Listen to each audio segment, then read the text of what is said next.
Hey there, it's James Taylor, and I'm delighted today to have on the show Jane Atkinson. Jane Atkinson spent over a decade as one of the top business managers for speakers, including best-selling authors and celebrities.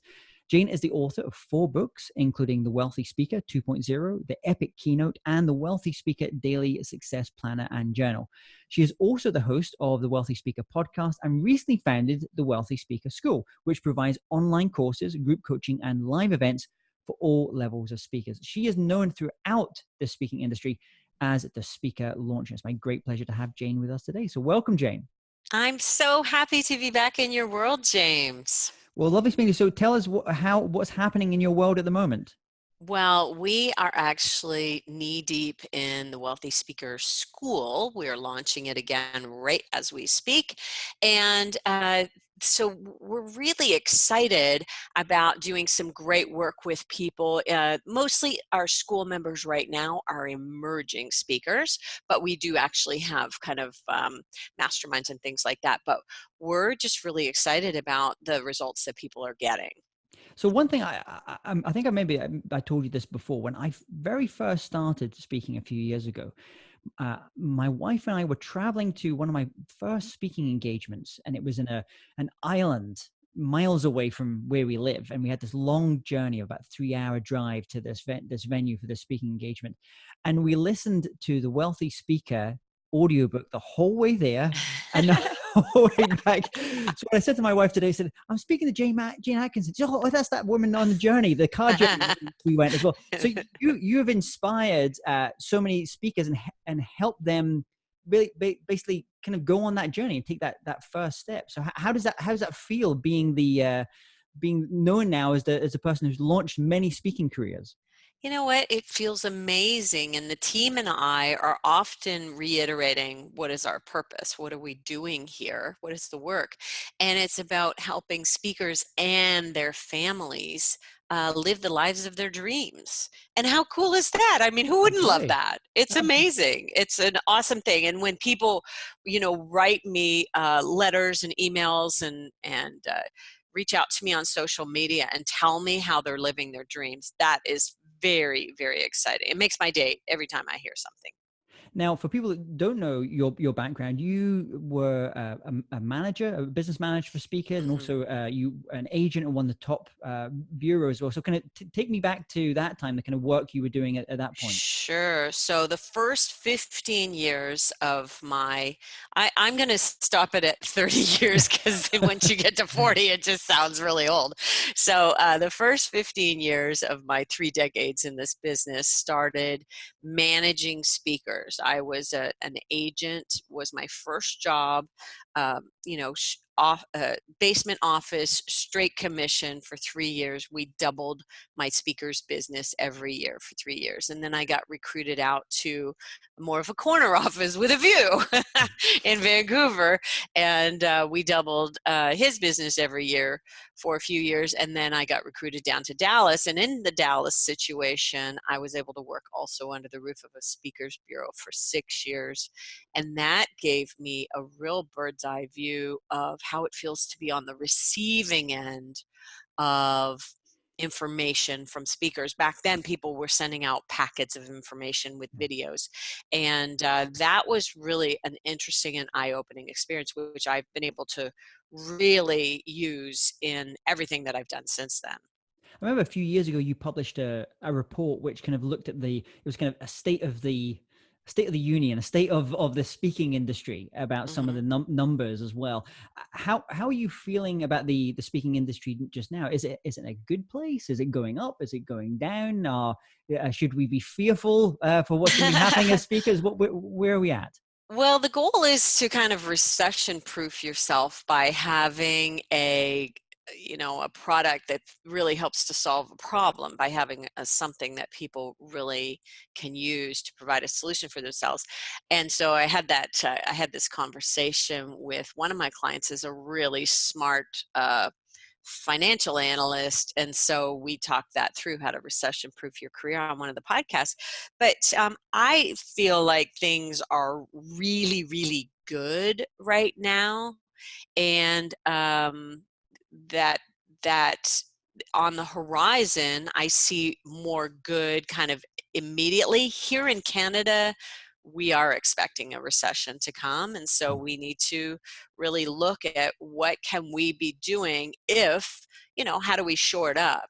So, and I think they have a little bit of a prediction for it coming in the U.S. as well. That's just kind of typically North America is where I live. But I would say right now things are pretty darn rosy. Wouldn't you agree? Yeah, I mean, I think also when you take into the international side of things, obviously, I'm speaking to you from the UK. We're been Hmm. having some challenges in the UK, Yes. going through some transitions.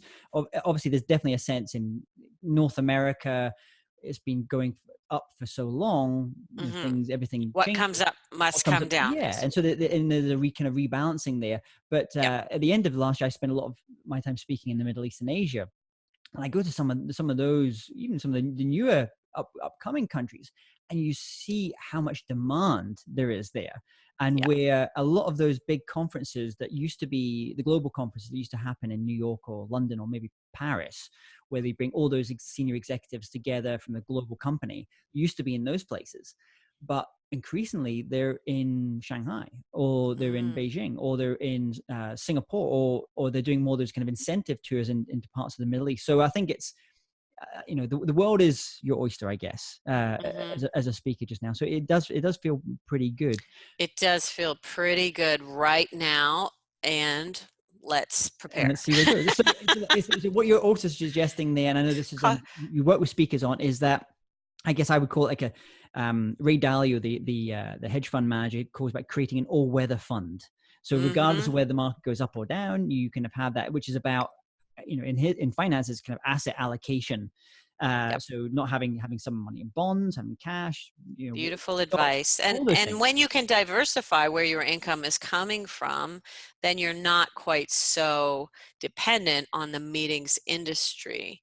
If something catastrophic happens, all of the meetings could go away. We've seen that happen Yeah. already. So we want to have a few other irons in the fire in terms of revenue. And I think that that's just good business anyway. You can only trade your time for money. You have a limited inventory. Hmm. And so that is a business model that I think diversification is necessary anyway. Now, and the wealthy speaker, I'm guessing I listened to the 1.0 audiobook version, but I do Maybe. remember a number saying when you were working with a client that you figured out in order to secure 80 bookings per year, you Hmm.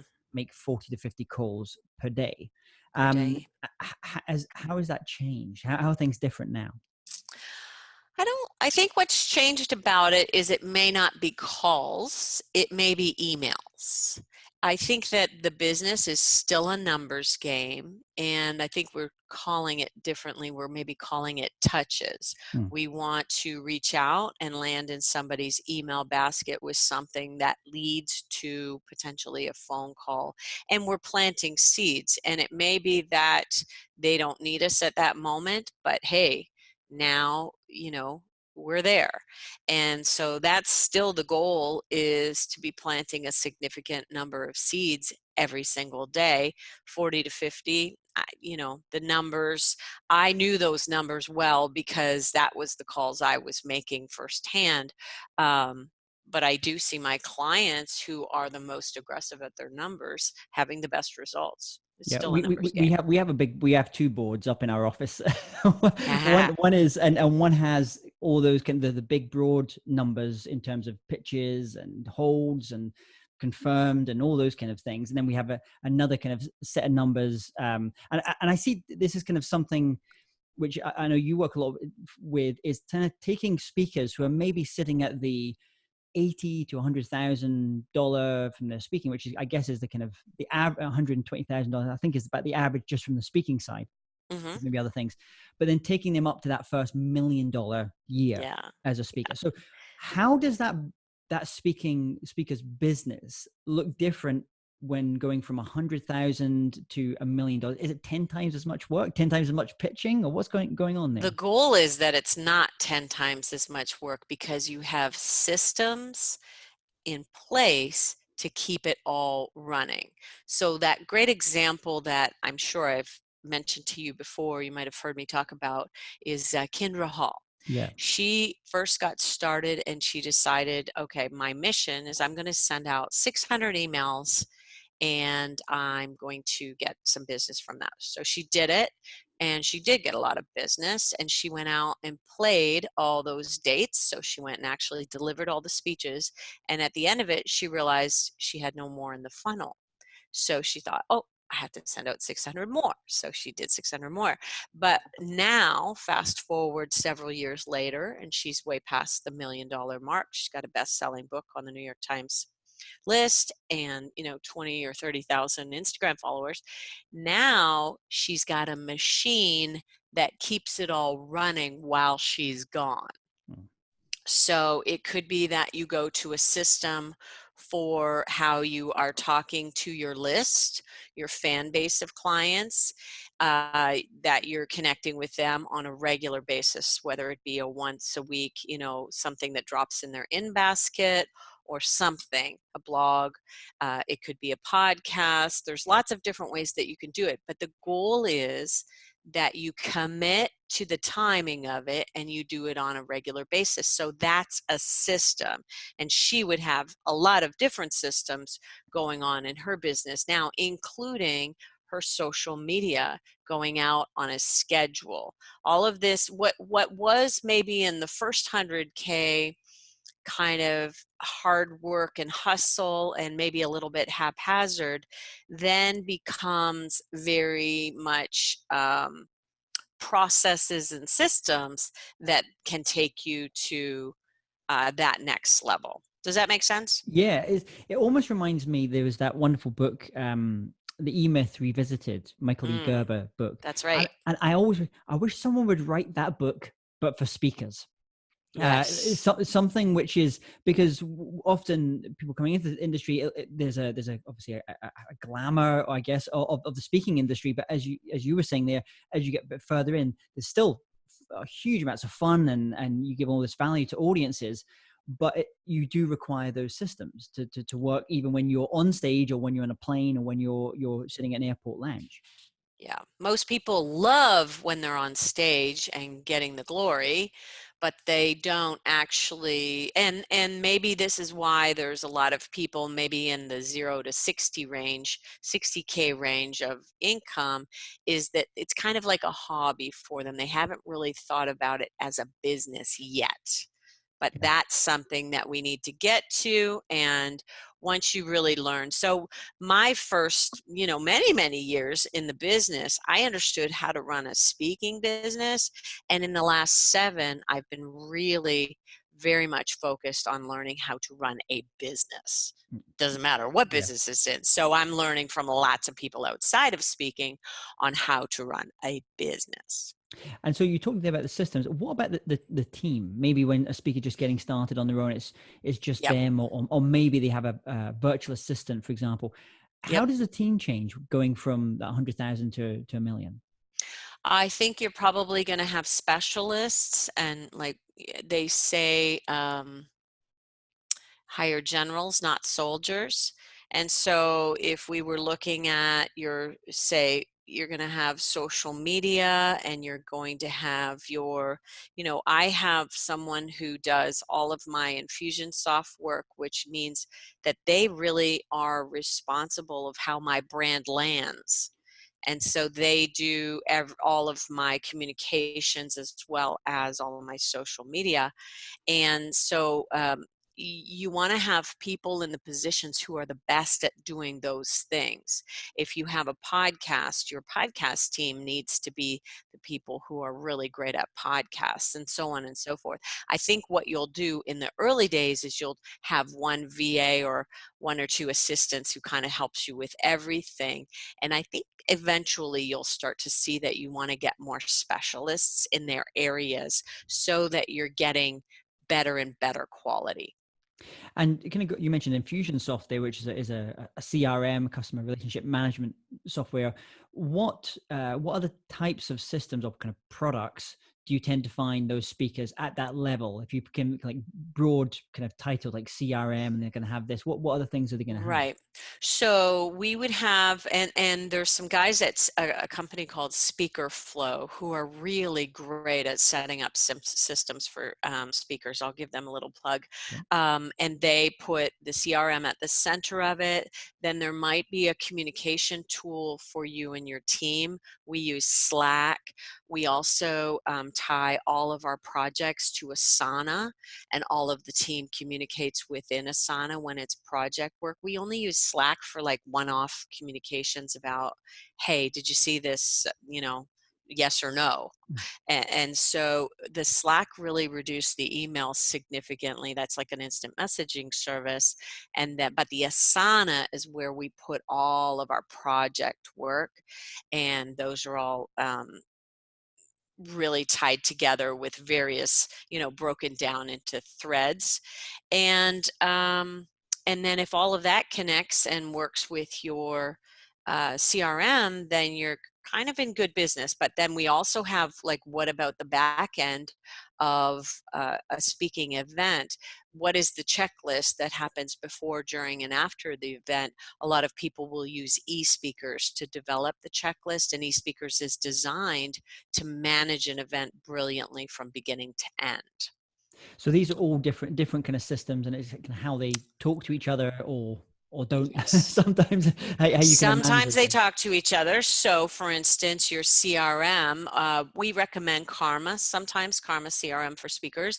And I believe that does play nice in the sandbox with eSpeakers, for Yeah. instance. And I think eSpeakers plays nice in the sandbox with, for instance, QuickBooks. If you need it, you need an accounting software. So your goal is to have something at the center of all of your systems that kind of helps connect them all together. So when you're kind of getting up to that level as well, so you often with that $1 million level, you may Hmm. have a number of different people in your team. When's the right time to maybe take on I don't know what you call them, a Like a CEO, general general manager. manager, really to Yeah. manage? Because it gets, I always find getting, when you hit that kind of 5-person number, it kind Yep. of becomes more difficult to manage each of those It can individually. get unruly. I think somewhere between the 500,000 and $1 million mark is probably when you're looking for the business manager role. Yeah. Someone who gets in between you, because what will happen if you're a busy speaker on the road, you will become the bottleneck for the operation. When too many things are dependent on you to say, yes, let's do this, then that then in itself can become a problem. And I think a GM might be a good idea at that point. Some people will continue to manage it all themselves. And something that we really want to talk about, James, is going from 100 to, say, 850. You really need to develop your leadership skills as you go. And you're not the speaker in this role. You're both the business owner and the leader of the team. Mm. And there's a certain psychology Yeah. around that. Yeah. It's So, almost like when you see, my wife's a lawyer originally. It would always astound me. I'd go into some of these law firms that she worked for, and I would see how incredibly bad poor leaders some of these senior yeah. partners were, because they'd never had any Yeah. training really on leadership. They're They just were good very at law. they're They're very good at just good at arguing a law. case. They're They're very not good at, very yeah. good at leadership. Yeah, that's So right. And that's a lot of leaders are in that position because they're good at their job. They get the leadership role, but then they really don't do it very well. So that's another nice little slice of what's coming. So do you have a kind of a guiding star? Because you've worked with so many speakers, so many thought leaders on leadership Hmm. as well. You've Hmm. coached them, you've worked with them, you've shared stages with them as well. Um, are there any that you think, especially for speakers going from that kind of that's 100,000 to the $1 million mark, you maybe go and check out this speaker's work? Oh, this. Well, the person who I've been a part of Dan Sullivan's strategic coach for 7 years, and Dan's written a bazillion books on leading your organization. And the goal in his world is to become a self-managed company. And so Dan has a podcast. You could check him out through that, and just think about, I think when you're exposing yourself to him, you're really saying, okay, I want to learn more about business in general. And we talk a lot about team at Strategic Coach, and we talk a lot about what is it going to take to have 10 times growth. And what's really interesting, when you want 10 times growth, it's a little bit daunting, but when you look back at your history, in some cases, you've already done it, which I have in my own business. And so it made it much less daunting going forward, because I realized, oh, I've already done it. And I think one of the other things, James, is that I would just say is to manage your patience. I think a lot of people want it yesterday, when in fact it's kind of like a step-by-step process where it's a marathon, not a sprint. And you mentioned earlier about these kind of all-weather fund having different revenue streams, these kind of multiple revenue streams. Um, it seems to be this industry, like many areas, like things online marketing, they kind of go through different bright shiny things at different points. Mm-hmm. So, maybe a while ago it was box sets of DVDs, I guess. It was like online courses, and then memberships, and then like summits, and all. It kind of goes through all different things. If you were to be working with a speaker, let's assume the speaker has their speeches, they're going out speaking, they have a book, some type of physical thing around their authority. What would be that next logical product that you think they should bring in order to start having that level of diversity within their business? Well, some people have figured out how to monetize their podcast. And so if monetizing it is something that you would be after, a podcast could be the next logical. But I think the online course is still not, that's still something that people are definitely looking for. And if you've got thousands of people in your audiences on the regular, then all of those people could be feeding into something. I still love a good membership community. Stu McLaren is a great guy to learn Yeah. from if you're thinking about Another Canadian memberships. as Another well. good Canadian, exactly. Exactly. We're waving the flag over here. Yeah, so I think that podcasts and online courses and memberships are definitely something to explore to decide what feels right to you. I think a lot of the problem that we've seen with people who say, oh, I want to add an online course to the mix, they just don't have a plan after that. Or they decide to add an online course or a mastermind or something like that while they're already trying to launch their speaking business. Okay. And every time you do something like that, think of it like starting a new business. When you write a book, that's like starting a new business, because you have, once you finish the book and you have the book in your hand, that's actually when the real work begins. So give yourself the time to actually launch something properly and learn how to launch something properly. And because what I have found is that when you go to launch the thing the first time, it never goes the way you think it's going to. And it's going to be something that you just have to remember. Look, only 12 people showed up at my first online course, and now, but here we are 10 years later and everything has changed. So just know that you have to start somewhere, but it's a process. It's going to take some time to really build it. I think the other thing is on the online courses, the membership side, a lot of I guess the gurus out there that can teach about that, they're primarily focused on a consumer market, a B2C market. Whereas Exactly. many of our speakers, we focus on the corporate or associations market, and that's the selling side is very different, and also the tone of marketing is very different from a consumer side. And I've seen a few people do it very well. I think Chad Hymas has done a Yes, pretty he does it phenomenal job. very, very well. Yeah, I absolutely. think I've seen these recently things with Rob Waldo Waldman, because it actually, in terms of it, just ties in very well with his brand, the way he's selling it, because he's got a very strong, distinct type of brand. Any other speakers that you've seen recently who you think have done an exceptional job in adding that, whether that online course or that membership element? Gosh, who has done a great job of adding? I would say in our world of speaking, uh, we'd probably take a look at the books first, somebody who's really done it. Rachel Hollis, I guess, Hmm. would be a good example. But again, not necessarily doing the corporate work. I'm trying to think of somebody in the corporate world. But Yeah. Rachel Hollis, who seemed like an overnight success, came out with she ended up having two books on the bestseller list at the same time: Girl Wash Your Face and Girl Stop Apologizing. And but that was like her fourth and fifth books.